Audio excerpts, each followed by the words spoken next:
Hello, I'm Shlomo Maital. Today I'm speaking with Naamas Goldberg.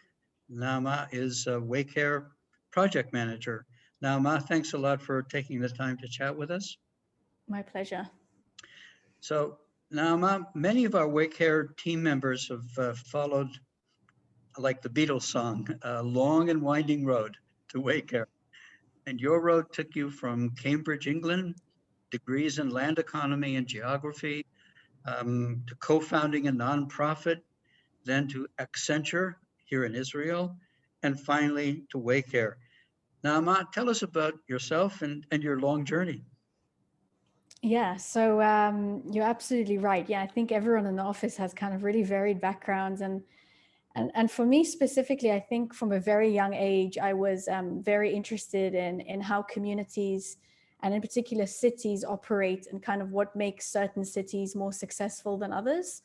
And I think that fascination is what led me to explore subjects related to that in higher education. So things related to urban development, so economics and geography and land economy, which really is the study of the urban environment, were perfect subjects for me to kind of fuel that fascination. Mm-hmm. And that's kind of after I started off studying land economy, which I did in my first year, I decided to major in geography. And geography really gave me the opportunity to explore kind of the economic development of cities, questions around citizenship and things related to that. And it was a very case study based degree, which I think was for me also a great segue into the world of consulting, because consulting is very project based.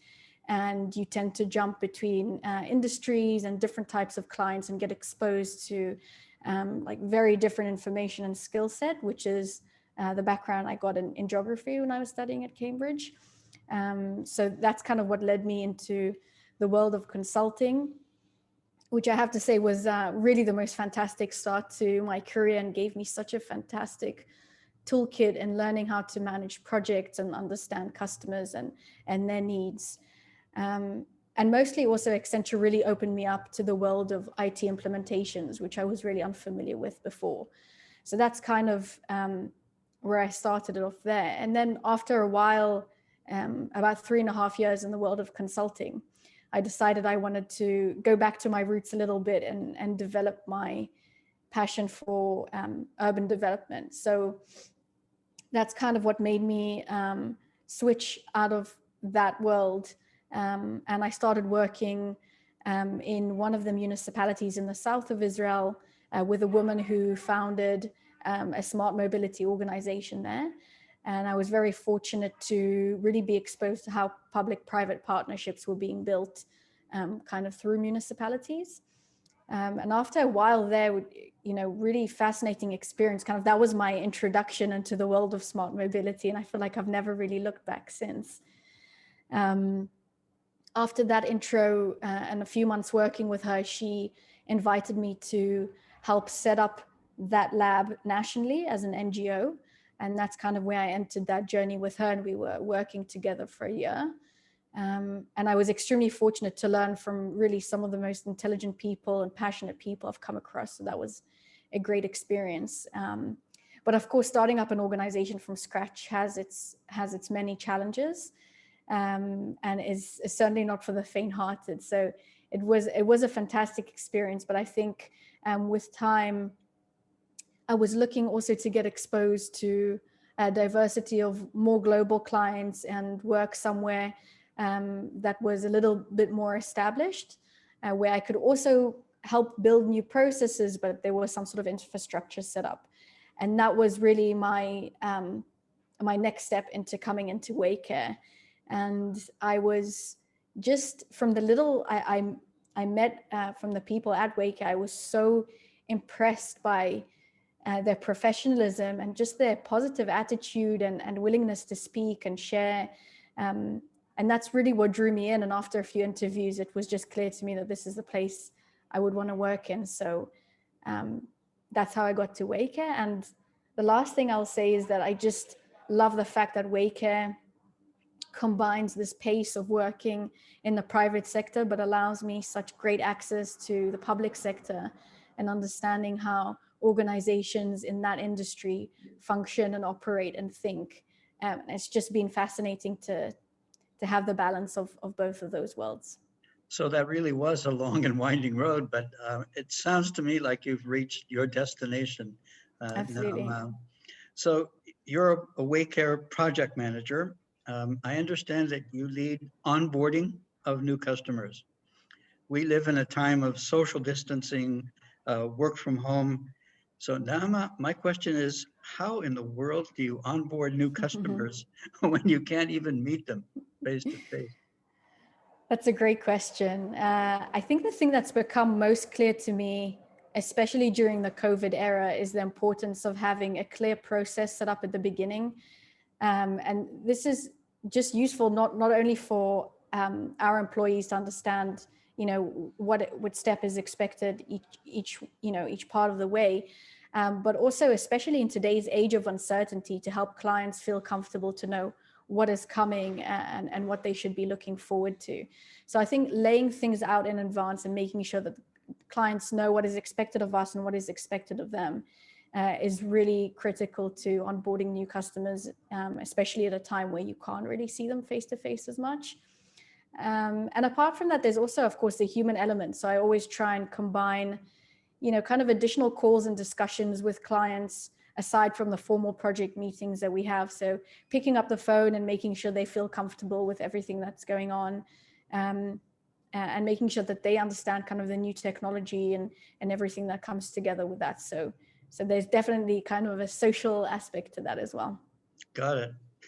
Naama, despite your demanding work at Waycare, you study philosophy once a week. And you told me that philosophy is, for you, a different way of seeing, experiencing, and accessing the world. And of course, Cambridge, your alma mater, it's the home of great philosophers, Bertrand Russell, for example. So Naama, how does philosophy impact onboarding? It's a great question. It's a very, very good question. I think the relationship between philosophy and kind of the onboarding process that we have is this idea of always trying to balance between the theoretical and the practical. So we kind of have a uniform process in place and a theory of how we would like to do things. But at the end of the day, kind of the practical questions of how this relates to that specific customer and the topics that come up with them is really how I see this intersection when it comes to the workplace. So just making sure that we're asking the right questions and knowing what answers would fit to the customers, but at the same time, keeping the bigger vision of Waycare always in the back of our minds.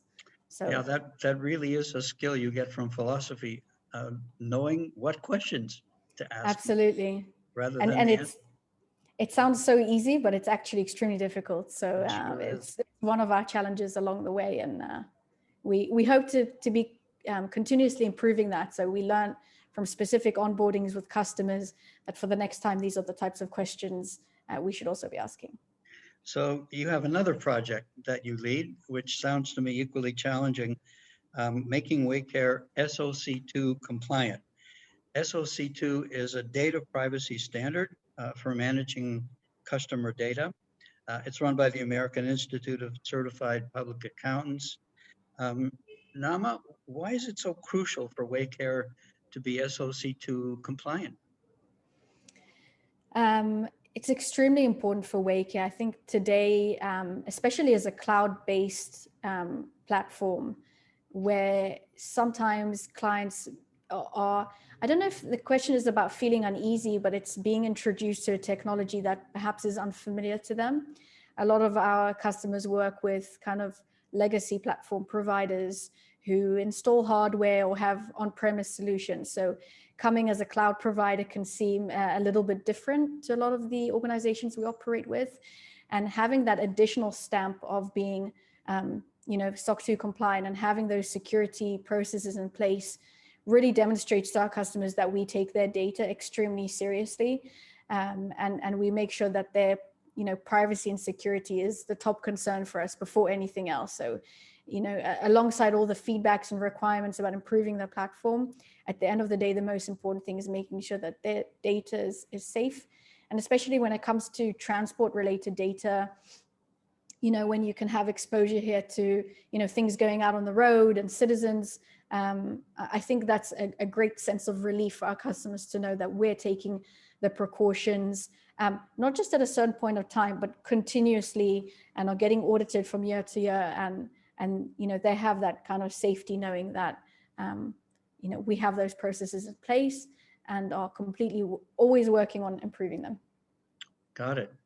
So Naama, I wish you great success. Thanks for taking the time to chat with us. Thank you. Thank you very much.